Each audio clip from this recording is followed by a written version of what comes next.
नमस्कार, आर्या न्यूज देख रहे हैं आप। मैं हूं आपके साथ पल्लवी सिंह। औरैया से खबरों की शुरुआत करेंगे, जहां पर पहुंचे हैं मत्स्य प्रभारी जिला मंत्री संजय निषाद। आज जिला मुख्यालय कांकोर में वो प्रशासनिक अधिकारियों के साथ बैठक करते नजर आए और इसी के साथ ही औरैया जनपद में इन्वेस्टर्स समिट कार्यक्रम में भी शामिल हुए।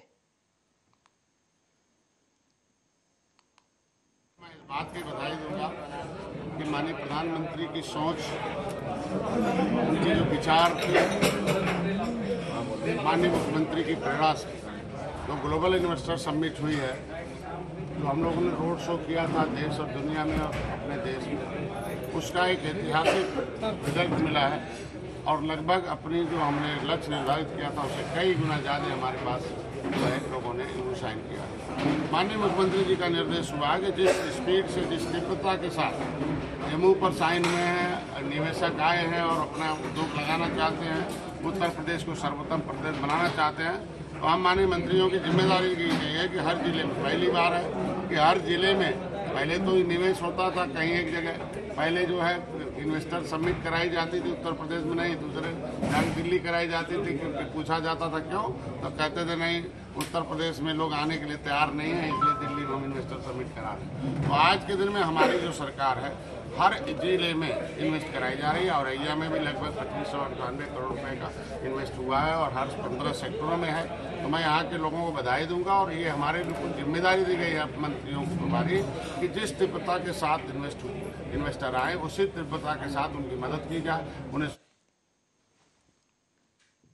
और अब खबर बुलंदशहर से है, जहां अहमदगढ़ थाना क्षेत्र के मेरठ बदायूं हाईवे पर तेज रफ्तार ऑल्टो गाड़ी बाइक की जोरदार टक्कर हो गई है। इस भिड़ंत में पति पत्नी की दर्दनाक मौत हो गई।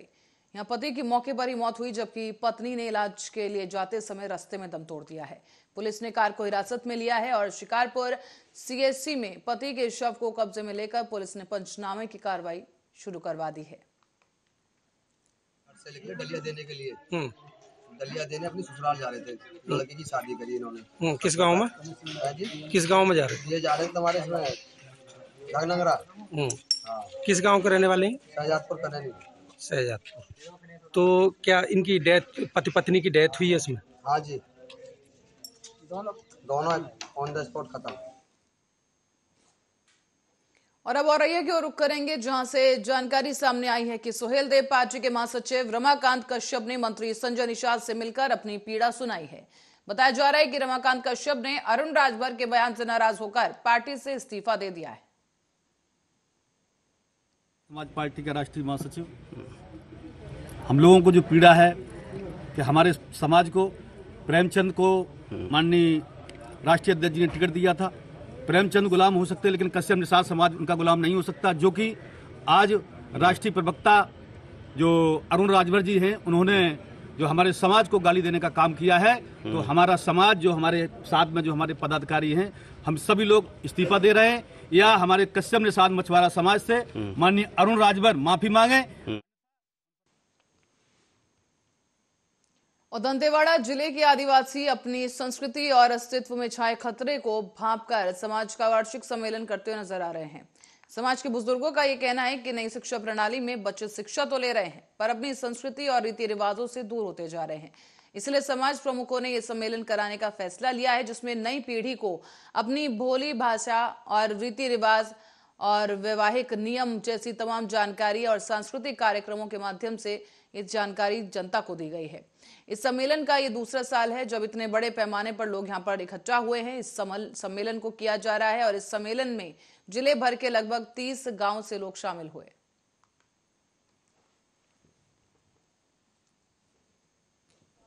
आज सेकंड वर्ष है, हम लोग तामो कुटुमा मिलन समारोह मनाते आ रहे हैं। इसका मेन हमारा सिद्धांत ये है कि हमारे जो भावी पीढ़ी है वो हमारे देवी दामी भोसी भाषा बोली संस्कृति इससे इन लोग इधर उधर भटक रहे हैं। हमारा मकसद ये है कि उन लोग को मुख्य धारा में लाएं, हमारे पूर्वजों का जो भी देवी दामी है, संस्कृति है, उनको बचाए रखें ताकि आने वाले पीढ़ी को किसी प्रकार की दिक्कत ना हो, ना भटके। तो ये हमारा से हमारे युवा जो साथी हुए हैं, हमारे जो नया जनरेशन हुआ है कि हम लोग कहाँ कहाँ मतलब बिछड़े हुए हैं, एक साथ कभी मिलन समारोह जो युवा करण भाई इसमें सबसे बड़ा योगदान रहा है। हमारे अध्यक्ष महोदय पायकू से आने सब मिल के बोले कहीं बैठक की रहे पिछले साल 22 में, चलो एक साथ मिलेंगे बोल के पहला कार्यक्रम हम लोग भोगा में सरपंच साहब के यहाँ गाँव में किए थे पंचायत में। हम लोग का बहुत बड़ा परिवार, हम लोग जाने कि हम लोग का परिवार कहाँ कहाँ किस किस गाँव में और कितनी जनसंख्या में है, इसलिए हम लोग हर साल दूसरा साल है तमाम परिवार मिलन समारोह कर रहे हैं। और अब खबर विदिशा से है, जहां पर समय समर्पित शिव शक्ति जन सेवा समिति के द्वारा भव्य शिव बारात निकाली गई। दरअसल बता दें आपको कि महाशिवरात्रि के अवसर पर पूरनपुरा से समय समर्पित शिव शक्ति जन सेवा समिति विदिशा के तत्वाधान में ये भव्य शिव बारात निकाली गई है, जो कि शहर के मुख्य मार्गों से होते हुए माधवगंज स्थित शिवालय पहुंची, जहां पर यात्रा का समापन किया गया है।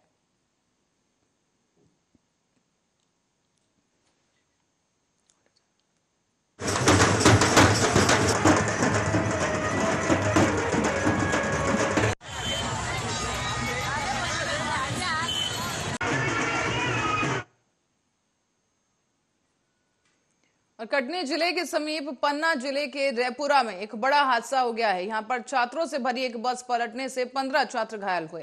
केरल के रहने वाले ये सभी छात्र बताए जा रहे हैं, जो यहां पर छुट्टियां मनाने घूमने के लिए आए हुए थे।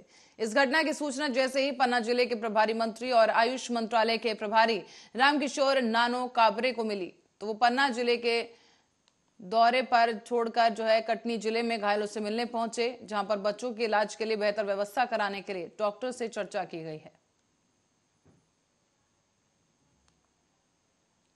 पन्ना जिले के रैपुरा थाना क्षेत्र में केरल के त्रिशूर जिले के छात्र शैक्षणिक टूर पर सागर यूनिवर्सिटी गए हुए थे।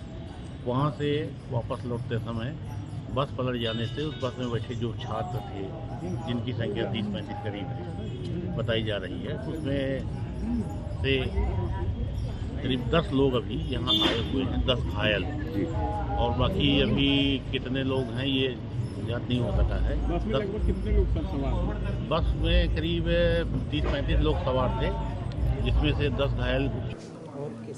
ये रैपुरा के पास में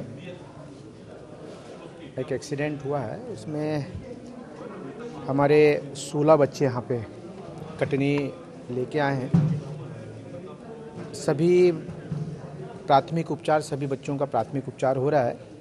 2 ऐसे बच्चे हैं जिनकी स्थिति थोड़ा सा सिर पे चोट है, तो उनको मेडिकल कॉलेज जबलपुर भेजे हैं। बाकी यहाँ सब ठीक है, व्यवस्थित है। डॉक्टर के देखरेख में कल सुबह तक के रखेंगे। बाकी ऐसी कोई बात नहीं है जिसमें हमारे को ऐसा लगे। सारे अभी 16 बच्चे यहाँ पे खतरे से बाहर हैं। घायलों में कोई बच्चा गंभीर? अभी कोई ऐसा गंभीर नहीं है। 2 जो हमने बताएं, 2 बच्चों की स्थिति में जो सिर पे चोट है और पैर पे थोड़ा ज़्यादा है, तो उनको हमने जबलपुर भेजे हैं। और शिवपुरी शहर के फतेहपुर क्षेत्र में बीती रात शिवरात्रि के अवसर पर मंदिर पर ठंडाई बांटी गई है, जिसे पीने से 100 से ज्यादा महिला और पुरुष और बच्चे बीमार हो गए हैं। उन्हें इलाज के लिए अस्पताल में भर्ती कराया गया है। हमारे पास में मंदिर है शंकर जी का, तो 9 बजे मैंने ठंडाई पी तो 2-3 घंटे बाद जी सा घबराया, एकदम मेरा जी सा घबराया। तो इसको तो उल्टी हो ही रही थी, छोटे वाले को तो इसको पहले से हो रही थी। तो फिर मैं इसको देखता रहा, फिर मेरे को भी चालू हुई उल्टियाँ। फिर घर में 5-6 और भैया और बहू थी, छोटे बच्चे थे, सबको उल्टियाँ चालू हुई, सबको उल्टियाँ चालू हो गई। फिर हम एकदम भगे। फिर बगल में पड़ोसी रहते हैं, उनकी गाड़ी में बैठकर हम आए और दोनों हम आए। रात को क्या माहौल था यहाँ पर? अरे पर्चा संबंध में इतनी लाइन लग रही थी, पर्चा नहीं बन पा रहे थे। तो इधर आए थे, इधर भी बहुत भीड़ थी। क्या लगता है जितने लोगों ने पिया सभी परेशान हुए? सभी वहीं डले थे, वहीं पे पर्चा बनवाने माता उल्टे डले थे। अरे वो मंदिर। और अब खबर है मिर्जापुर से, जहां रेलवे स्टेशन पर आज सुबह ही एक लावारिस बैग मिला है, और ये बैग देखते ही लोगों में हड़कंप मच गया। एक ट्रॉली बैग बताया जा रहा है, जो यात्रियों के बेंच के पास मिला। वाराणसी से पहुंचे बम निरोधक टीम ने इस बैग को खोला, उसकी तलाशी ली गई और जिसमें भारी मात्रा में अंग्रेजी शराब बरामद हुई है। पुलिस ये मामला दर्ज कर अब संदिग्ध की तलाश में जुट चुकी है। स्थानीय रेलवे स्टेशन के प्लेटफॉर्म नंबर 1 का यह मामला है, जहां पर घंटों तक अफरा तफरी का माहौल रहा। मौके पर जांच के लिए डॉग स्क्वाड का दस्ता बुलाया गया है, साथ ही वाराणसी से बम निरोधक दस्ते को भी बुलाया गया। टीम ने जब जांच की और जांच के बाद ट्रॉली बैग को खोलकर देखा गया तो उस बैग में शराब का पाउच भरा हुआ था और अलग अलग ब्रांड की 108 पैकेट अंग्रेजी शराब इस बैग से बरामद की गई है। स्टेशन पर लगे सीसीटीवी कैमरा की जांच की गई तो पता चला है कि एक युवक वही ट्रॉली बैग लेकर जाता हुआ दिखाई दे रहा है। पुलिस ने आशंका जताई है कि पुलिस को देखने के बाद वो बैग छोड़कर वहां से फरार हो गया है। जीआरपी द्वारा सूचना दी गई कि प्लेटफॉर्म नंबर 1 पर एक संदिग्ध बैग मिला हुआ है। तत्काल सूचना पर मौके पर प्रभारी निरीक्षक कोतवाली कटरा और हल्का प्रभारी कुंवर मनोज पहुंचे और जीआरपी के साथ वार्तालाप की गई तथा बीडीएस की टीम जो कि वाराणसी से बुलाई गई, बीडीएस की टीम के द्वारा जब बैग को खोला गया तो उसमें कुछ शराब की केन मिले हुए हैं, पाउच मिले हुए हैं और संदिग्ध व्यक्तियों की। और बिजनौर पहुंचे रालोद के युवा राष्ट्रीय अध्यक्ष और मीरापुर विधायक चंदन चौहान ने कहा है कि प्रदेश सरकार ने गन्ना का भाव कम घोषित कर किसानों के साथ मजाक किया है। बिजली मीटर को लेकर किसानों का उत्पीड़न किया जा रहा है और युवाओं को रालोद में जोड़ा जा रहा है। इस मौके पर पूर्व सांसद मुशी रामपाल और पूर्व जिलाध्यक्ष अशोक चौधरी, हरवीर सिंह और तमाम दिग्गज मौजूद रहे। लगने का काम हुआ, बेरोजगारी, महंगाई और किसानों की समस्याओं को लेके पिछले 1.5 से 2 महीने से किसान संदेश अभियान लगातार हमारा जारी था और बहुत से किसानों में लाखों किसानों ने पत्र के माध्यम से सरकार को अवगत किया कि जो गन्ने का भाव हमें मिल रहा है वो नाकाफ़ी है। उसके बावजूद भी सरकार के कानों पे कोई जू रेंगने का काम नहीं करा और एक छलावा मजाक किसानों को ही उड़ाने का काम किया और ना ही कोई दाम बढ़ाए। बड़ा निराशा हाथ लगने का। और रायबरेली से खबर है, बता दें कि हाई सिक्योरिटी नंबर प्लेट को लेकर परिवहन मंत्री के द्वारा आदेश जारी होने के बाद प्रदेश भर में हाई सिक्योरिटी नंबर को लेकर चालान काटे जा रहे हैं। इस पर पुलिस अधीक्षक ने जानकारी दी, कहा कि कलेक्ट्रेट परिसर में हमारे रिपोर्टर ने जब जायजा लिया तो अधिकतर सरकारी गाड़ियां भी बिना हाई सिक्योरिटी नंबर प्लेट दिखाई दी। तस्वीरों में साफ देखा जा सकता है कि जिस तरह कलेक्टर परिसर और पुलिस अधीक्षक कार्यालय में खड़ी ये गाड़ियां कोई आम आदमियों की नहीं है।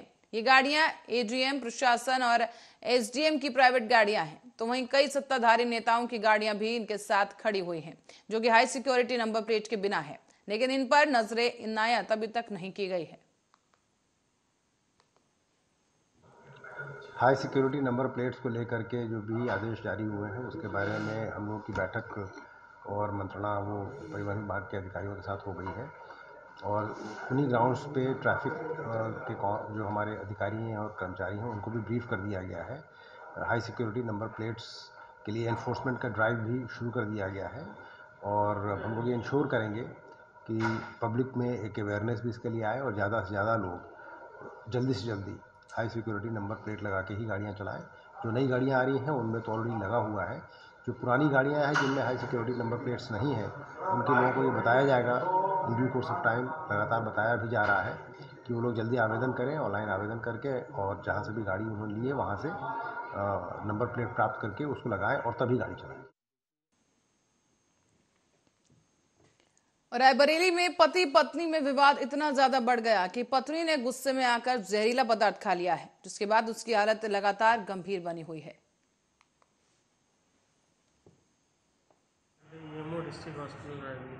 डॉक्टर साहब, अभी एक महिला का जहर खाने का मामला क्या है?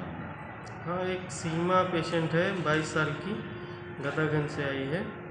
तो जहर खाई हुई है, कुछ कीटनाशक, यहाँ फर्स्ट एड करके एडमिट किया गया।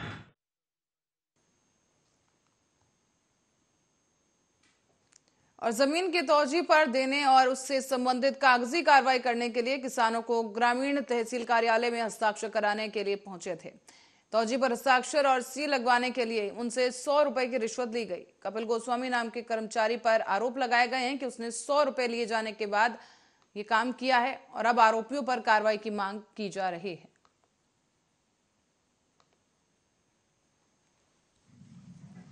नहीं, और आवेदक स्वयं नहीं आ रहा जिसका पॉलीनामा है। कौन आ रहा है? दलाल लोग आ रहे हैं। दलाल लोग आ रहे हैं, तो उनसे पैसे लिए जा रहे हैं? नहीं नहीं, मेरे अभी आपने पैसे लिए हैं, 2-3 किसानों से पैसे लिए हैं, 100 रुपये लिए हैं। नहीं और नहीं किसान ने बाहर जाके हम लोग बाइट दिए और बोला है कि 100 रुपये लिए जा रहे हैं आपके द्वारा।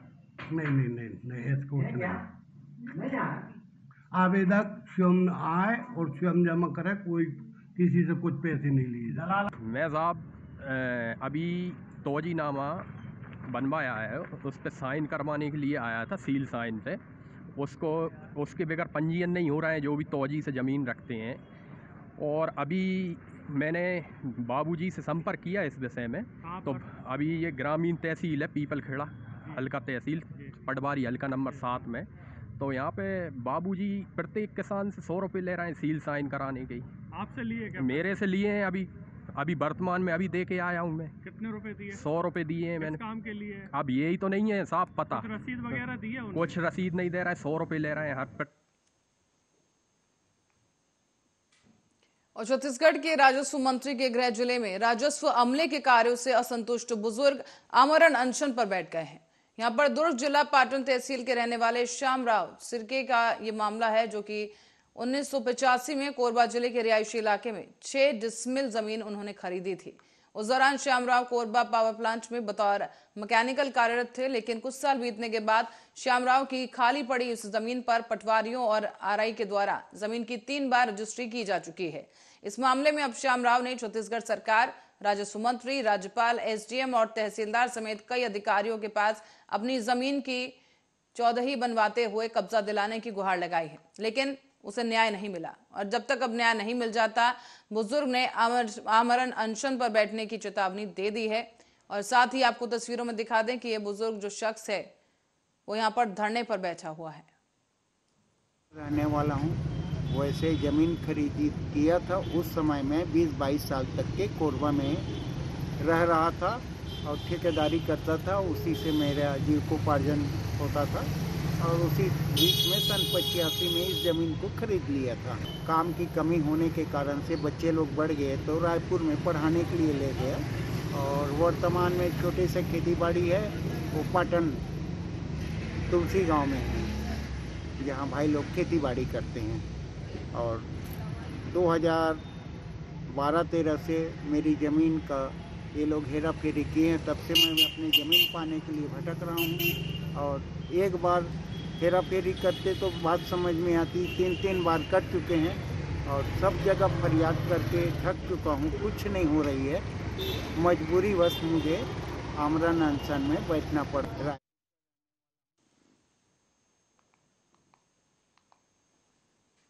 मथुरा में अखिल भारतीय समता फाउंडेशन और भारतीय किसान यूनियन ने विद्युत विभाग के द्वारा मथुरा नगर महानगर में शहर के हृदय स्थल चौबियापाड़ा, नगला, पैसा और मोहली की पौर और ऐसे तमाम जगहों पर बिजली की कटौती को लेकर आवाज उठाई है। यहाँ आपको बताते चलें कि आरोप सामने आया है कि करीब 20 घंटे विद्युत कटौती की जा रही है, जिसके खिलाफ अधीक्षण अभियंता शहरी और ग्रामीण मथुरा ने उनके नाम पर ज्ञापन सौंपा गया है। ज्ञापन से पूर्व समता फाउंडेशन भारतीय किसान यूनियन के पदाधिकारियों ने विद्युत स्टेशन कैंट मथुरा पर जमकर नारेबाजी की है। प्रदर्शन करते हुए ऑफिस के बाहर कब्जा किया गया और इसके बाद सहायक अभियंता मनोज कुमार वर्मा के द्वारा ज्ञापन दिया गया है। यहाँ आपको बता दें कि भारतीय किसान यूनियन टिकैत के निवर्तमान महानगर अध्यक्ष पवन चतुर्वेदी और अखिल भारतीय समता फाउंडेशन के अध्यक्ष मुकेश कुमार राही, उनका कहना है कि 20 घंटे अघोषित विद्युत कटौती की जाती है। मैं आपको रिपोर्ट दे सकती हूँ, किसानों पर बिजली भुगतान के लिए मजबूर किया जा रहा है गाँव में। हमारी हालत बहुत खराब है। बंद करो, बंद करो, नागरिकों का शोषण बंद करो, बंद करो, बंद करो, झूठे मुकदमे में वापस लो, वापस लो, वापस लो। किसान यूनियन जिंदाबाद, आवाज दो, आवाज दो। अखिल भारतीय समता फाउंडेशन और भारतीय किसान यूनियन के संयुक्त नेतृत्व में हम लोगों ने यहाँ पर ज्ञापन दिया है। और वो ज्ञापन ही नहीं है, त्वरित कार्रवाई के लिए हमने यहाँ पर मनोज वर्मा अधिशासी अभियंता, चूँकि आज बाबा आ रहे हैं, प्रदेश के मुख्यमंत्री आ रहे हैं, और मैं आपको बताना चाहूँगा ये जो ज्ञापन है वो हमारे शहर के मध्य हृदय क्षेत्र में आप बिजली विभाग की लापरवाही देखिए या इनकी मानसिकता देखिए कि चौबियापाड़े में पिछले 24 घंटे से लाइट नहीं है और लोगों को विद्युत जो पेयजल है उसकी परेशानी, दैनिक उपयोग के कामों की परेशानी, खाने पीने की परेशानी, मरीजों को कितनी परेशानी हो रही होगी। में अघोषित विद्युत कटौती के विरोध में अखिल भारतीय समता फाउंडेशन, भारतीय किसान यूनियन टिकैत ने मथुरा बिजली घर कैंट का घेराव किया और ज्ञापन सौंपा। मथुरा महानगर में अघोषित विद्युत कटौती की जा रही है, जिससे पीने के पानी का संकट गहरा रहा है। विद्युत विभाग कुंभकर्ण की नींद सोए हुए है। मथुरा महानगर के चौबिया पाड़ा क्षेत्र में 18 घंटे से लाइट नहीं आई है।